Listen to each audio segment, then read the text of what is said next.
স্বামী সুদূর প্রবাসে, সেই সুযোগে যাকে নিজের সন্তানের মতো লালন পালন করে বড় করেছিলেন, সেই সৎ সন্তানের সঙ্গেই পরকীয়ায় জড়িয়ে পড়ার চাঞ্চল্যকর অভিযোগ উঠেছে এক সন্তানের জননী বন্যার বিরুদ্ধে।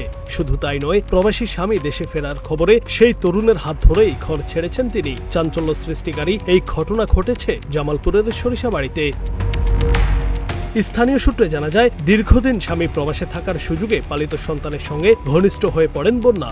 এক পর্যায়ে তাদের মধ্যে সম্পর্ক গড়ে ওঠে। সম্প্রতি প্রবাসী স্বামী দেশে ফেরার প্রস্তুতি নিলে বিষয়টি গোপন রাখতে তড়িঘড়ি করে স্বামীকে ডিভোর্স দেওয়ার দাবি জানিয়ে সৎ ছেলে অর্থাৎ প্রেমিককে নিয়ে পালিয়ে যান তিনি। পরবর্তীতে প্রবাসী স্বামী দেশে ফিরে স্বজনদের সঙ্গে নিয়ে হাতে নাতে ধরে ফেলেন তাদের।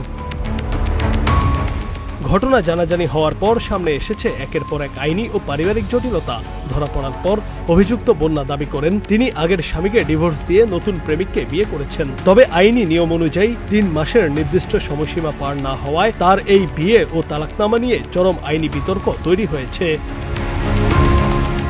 এদিকে ঘর ছাড়ার সময় প্রবাসী স্বামীর দেওয়া স্বর্ণালংকার ও জমানো টাকা নিয়ে আসার অভিযোগ উঠেছে বন্যার বিরুদ্ধে। ঘটনাস্থলে 2 পরিবারের সদস্য ও প্রবীণ অভিভাবকরা উপস্থিত হয়ে বন্যাকে অনেক বোঝানোর চেষ্টা করেন।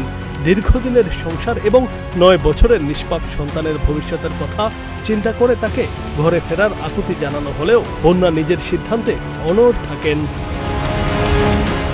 বাবা মায়ের এই পারিবারিক বিবাদে সবচেয়ে বড় ভুক্তভোগী হয়ে পড়েছে তাদের 9 বছরের সন্তান। নিষ্পাপ সন্তানের ভবিষ্যৎ এখন চরম অনিশ্চয়তার মুখে। এই অপ্রত্যাশিত ঘটনাটি নিয়ে সরিষাবাড়ি এলাকা জুড়ে এখন চলছে নানা আলোচনা ও সমালোচনা।